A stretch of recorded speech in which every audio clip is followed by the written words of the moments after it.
Welcome back or welcome to my channel. My name is Taylor and today we'll be going through my bookshelf. I might add a few more physical books to it as I finish them in the next couple weeks at the end of the year, but this is as it stands now. But before we hop in the video, remember to like, comment, and subscribe if you love all things books, and welcome to Bookmas Day 10.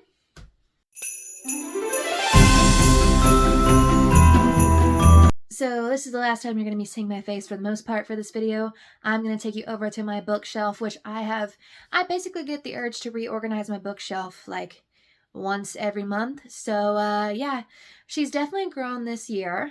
And I have done my best to try and preserve book space, especially since my physical TBR is no longer on the bottom shelf of this bookcase because she is not there. I'm going to have to get a new bookshelf or something in the new year. So I guess without further ado, let's go through all of my my books on my bookshelf. Also, if anyone's curious what I listen to while I edit and film, I just put the Eras Tour movie on repeat. So, hey, there is one book that I added to my shelves this year, but it kept falling down. That is a special edition of Alice in Wonderland. It's one of my favorite books. I do have a special place in my heart. Ignore the Christmas stuff there. So I did add that. It just isn't on the shelf. So I did bump the shelves over closer to the window because I'm probably going to put a bookshelf there. Hey, Christmas presents and Jonas Brothers concert bag. But this is the way it looks like right now. This is an old kitchen rack, kitchen something from my grandmother. I probably should have cleaned it up a little better before I did things. But that is the way it looks right now. So let's start with the top shelf. So basically I have it going from romance down to like fantasy romance or stories that I consider mostly romance but with fantastical elements, then going into fantasy, and then thrillers are thrown in there with the two books that I have. So up on the top shelf, right here I have all of my physical copies of Lauren Asher books. I have not collected them all, but I have read all of her books except for her holiday novella that she released this year, and that is on the reading list. Then I have my Taylor Swift Eras Tour cup from the movie. Already talked about that twice this time. This is where all my TBR prompts are held. That's what you see every TBR prompt video. This is a gift I got at Magic Kingdom cast party when I worked there. It's just a light. I just haven't opened it. So going through it, I have another copy of Alice's Adventures in Wonderland. My poppy got this for me years ago. Any books that are turned around are books that I'm not going to mention or advertise because of the S&P boycott right now. I have two books from the Love Light Farm series. I am missing the book that goes in between them. I just haven't bought them all physically. Absolutely love. This is a 5-star read. Then we have the entire Maple Hills series by Hannah Grace. I don't know if this series finished or what, but Icebreaker is one of the first books that got me into contemporary romance as an adult, and it holds a special place in my heart. So I have all of them here. Speaking of Icebreaker, here is one that I don't super love, but I like the message it put out. This is a YA hockey romance drama about a kid who is hiding his mental health and queer identity from everyone. So if you're looking for something queer and serious and dramatic in tone, that one's for you. Then we have my Talia Hibbert collection. I started reading her this year. I'm excited to read more of her books, but it's hard to find them traditionally published her earlier work. Love this. 5-star, 4.75, 5-star, 5-star. Pretty much most of those are 5 stars, and you'll see them in my 5-star recap video. Then we have Timothy Janowski. Love this. Never Been Kissed is one of my favorite books of all time. Highly recommend if you're looking for something new adult, queer, fade to black. Then we have Jay's Gay Agenda. The other Jason Doom book is there, but this is a 5-star read. If you're wanting YA, queer, and just fun, that's for you. Kiss and Tell is queer boy band. So if you wanted that One Direction character that you loved growing up and thought he was gay, this is about the token gay kid in a boy band. So then we have Fake Dates and Mooncakes by Cher Lee, and then Fireworks by Alice Lynn. These are both underlined novels. I really do love them. They're very just fun, quick YA romance reads. This is described as Heartstopper meets Crazy Rich Asians if you're interested. And this story is about what would happen if your best friend from childhood that you had a crush on became a K-pop idol and then decided to come back into your life 4 years later. A Cuban Girl's Guide to Teen Tomato, 5-star read. Do check trigger warnings for this one because it talks a lot about grief. Up on Me for 2, read this year. It is a YA sapphic debut by Trinity Nguyen, following one girl who's the daughter of Vietnamese immigrants coming from America and one girl who is living in Vietnam, and them coming together, forming a friendship, and then more ensues. The boyfriend subscription is the first Afterglow novel on here. No, it's not, because the other one already popped up. It is just a queer adult Pretty Woman retelling. This one is very, very cheesy. It puts the Harlequin in Harlequin romance, if you're talking about that sort of genre. So if you're wanting insta-love, queer, cheesy, Pretty Woman retelling, it's for you. Moving on to the second shelf, I have the first 3 published, like physically published books in the Gold Rush Ranch series. I really enjoyed them all. They're just, Elsie Silver's first books. They're cowboy romances that take place in Canada. So if you like Chestnut Springs, you'll probably like that one. I'm currently in the middle of reading Chestnut Springs, so once I finish it, I'll start collecting the physical copies. Most likely, I'm in the middle of Powerless right now. Then we have Cross the Line by Simone Sultani. This is another F1 racing romance between what is her name? I cannot remember her name, but she has been in love with her brother's best friend her entire life, and then she starts working for him, and you know what? Romance ensues. Then I have my 2 K.L. Walther books. All of the K.L. Walther books are Taylor Swift songs inspired. I really did not like this one, but I did enjoy that one. This was her first book, but it's been republished under a new title, so I don't really recommend that one, but I like this one enough that I want to collect the series. Every Time You Hear That Song by Jenna Voris, 5-star read from this year. Absolutely love. We'll go into more depth in the 5-star books. The Prince and the Dressmaker. If you're looking for a fun little queer graphic novel that's not Heartstopper, this one's for you. It's about a prince who likes to wear dresses, and him and his romance with the dressmaker. Exes and Foes by Amanda Woody. This one was a lot of surprising fun, but also surprisingly filled with trauma. If you're looking for a buy or buy for Demi situation going on there. Then we have The Homecoming War by Addie Woolridge. This is another underlined novel. It was cute, not the best. 4-star, I guess. My 2 thrillers. Ace of Spades by Frida Abike Amide. I don't know if I'm saying her name correctly because I've heard it pronounced a lot of different ways. If you're looking for thrillers, I absolutely recommend. This is described as Get Out meets...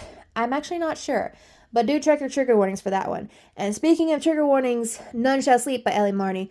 Man, was this great, but man, for a YA novel, was it surprisingly graphic. So if you're an adult and you're like, I like horror, I like thriller, but I don't like the YA genre, that one might be something for you. Then we have our fantasy romance situation. Out of the Blue by Jason June, 4.75 star read. This one, if you want to get those H2O Just Add Water vibes, or aquamarine vibes, but make it queer, this is for you. Kimberly Lemming, Mean Mishap series. All of these are 5 stars. I will be picking up her new release in the new year as soon as possible.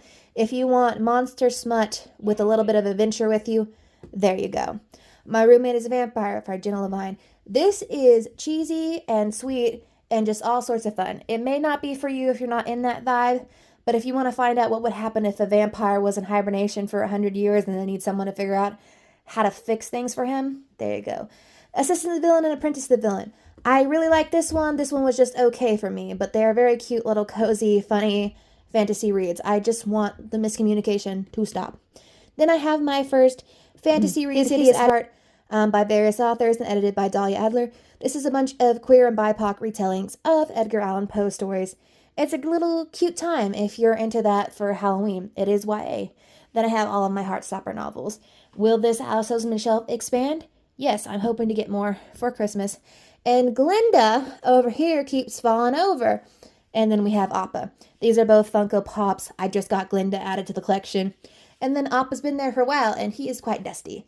So he needs to be cleaned off. And if you're curious, all of my medals are hanging on the sides of these. Shelf number 3, all of my 39 Clues books. If you want to hear why I have a huge collection of them, go watch Bookmas Day 8. Because I talk about that in my physical TBR. Continue on to Fantasy. The Grimoire of Grey Fates is by various different authors, but it is edited by Hannah Alkive, and Margaret Owen.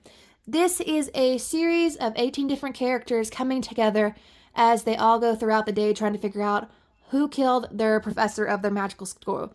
I always say if you like Harry Potter but you want it to be queer and trans inclusive, there you go. Anna Dressed in Blood by Kendari Blake. This one is the first book in a duology. It's kind of like YA horror. If you like Scooby-Doo, I feel like this will be your vibe, because it's following a ghost hunter, who kills ghosts, and he's coming to kill his magnum opus, but then he kind of falls in love with her, but also kind of doesn't. Situations ensue. Then we have the Atlas 6 here. This is the indie published version. I want to pick up the traditionally published version soon, because I want to actually read the series and see what changes were made, but I have this. It was a 4-star read for me the first time around. The School for Good and Evil. I have yet to pick up book 2, and it's been 2 years, but I did enjoy this the first time I read it. So Let Them Burn. This is an absolutely beautiful cover, and I'm pissed because apparently the paperback cover is even more beautiful than this. And what you mean? The romance in this was absolutely amazing. It was a great... This one and One Dark Window have the most unique concepts I've read in a fantasy in a long time. This is inspired by Jamaican mythology, and you have one asexual sister and one lesbian sister. So if you're looking for asexual rep, it's here. Vampires Never Get Old. I picked this up because I really enjoy First Kill on Netflix, which was inspired by the final short story in here. But this is just a bunch of vampire stories inspired by various vampire myths and legends. These are prized possessions. Legendborn, Bloodmarked. 5-star reads. Both of them. Just read this one this year. Oathbound will absolutely destroy me, but I can't wait to finish completing my sword. This is a little DCP roommate gift that my roommate Allie gave me, and I did read it, so it's on there. One Dark Window, Two Twisted Crowns by Rachel Gillig. These are gothic fantasies with really unique concepts. This one may not be everyone's cup of tea if they really like the first one, but I enjoyed them coming together. Maybe not super 5-star potential, but it's definitely 4.75 stars.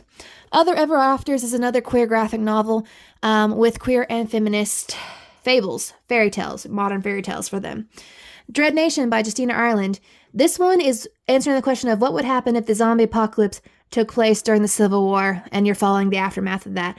This one I flew through. I want to read Deathless Divide very, very soon. Then we have The Ones We Burned by Rebecca Mix.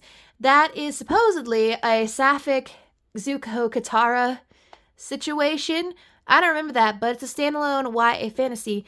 And if you like witches and witchy vibes, that's there. Then we have all of our gifts and the gifts that bind us. All our hidden gifts and the gifts that bind us. I can't remember if I had those in the correct order. The third book is out in paperback. I just haven't read it. I enjoyed them at the time, but the more I think about them, it's really a lot about cis straight white girl gets told about minority problems by her minority friends situation. So, you know what? I'm curious to see how it goes. Book 2 had me intrigued. It was a grand old time when I read it. Then we have The Bone Spindle by Leslie Vedder. This is a fairy tale retellings of Little Red Riding Hood and Sleeping Beauty, but what would happen if Sleeping Beauty was a man and the person who woke him was a woman? There's little sapphic romance in there, and I'm curious to see how Little Red and her woodcutter work out. Then ending it off on a high note for this shelf, That Self-Same Novel by Brittany Ann Williams. 5-star read from this year. It definitely gave me Legendborn vibes. Highly recommend if you really like Shakespeare, fantasy, like bisexual throuple representation, that one's for you. Then the last shelf, I have my pens and pencils, and then my nonfiction here. Okay, so Sacred Luxuries. I read this for a paper I wrote about ancient Egyptian beautification practices. I actually only read the last chapter because that's about makeup. Have not read anything else, but that one's highlighted. Then I have the book under there is another makeup history book that I haven't read. Then I have Face Paint by Lisa Eldridge. I have read this cover to cover. Absolutely love it. I just love the history of makeup and history of dress. Timeless by Louise Young and Lulia Shepherd. I actually have never tried to pronounce that. This is about beauty practices from basically just all throughout the 20th century. Have read that one cover to cover. If you like history of makeup, these 4 books are really good. Sociology book. I've read that one, the feminist book, and the LGBTQ plus history book. These are all just books discussing the history of the particular subjects. If you want to learn a little bit about queer history, this one's very good, but this one's very short for queer story. So it's really just depending on if you want something of a lot of depth to it or something very quick to read. Then The Game of Desire by Shan Boodram. This, I really liked her content years ago, so I read that, and it was a good book. for what it was, for like my one and only nonfiction read that year. Then All Boys Aren't Blue. If I were to rate nonfiction, that would be a 5-star read. I'll probably put that in some of my best books of the year. And it did win my queer reads, or my ranking all my queer reads of the year. Then we have Genderqueer. That is a graphic memoir discussing Maya's life coming out as genderqueer and just queer in general. That one is a very good read. I read that on Kindle. And then This Book is Gay. One of the these three right here is just looking at most banned books in America right now. This Book is Gay by Jenna Dawson. I have the revised version from a couple of years ago. And that's just basically a self-help guidebook to coming out as queer for those who are coming out, as well as those who are trying to understand the coming out process. And then this right here is just my sign book from my DCP. And I had a bunch of the people, as I left the DCP, sign and leave me notes. And those are all the books on my shelf. And that is every book on my bookshelf. Like I said, there may be 1 or 2 more physical books that get added to that. But it's interesting to see how we go into the new year, because there's only so much shelf space left on that final shelf right now. So you may get to see me build a new bookshelf in 2025. Let me know what your bookshelves are looking like, what you're excited to see me add, or what was your favorite, most interested book that you saw on my bookshelf, and I'll see y'all in the next Bookmas video.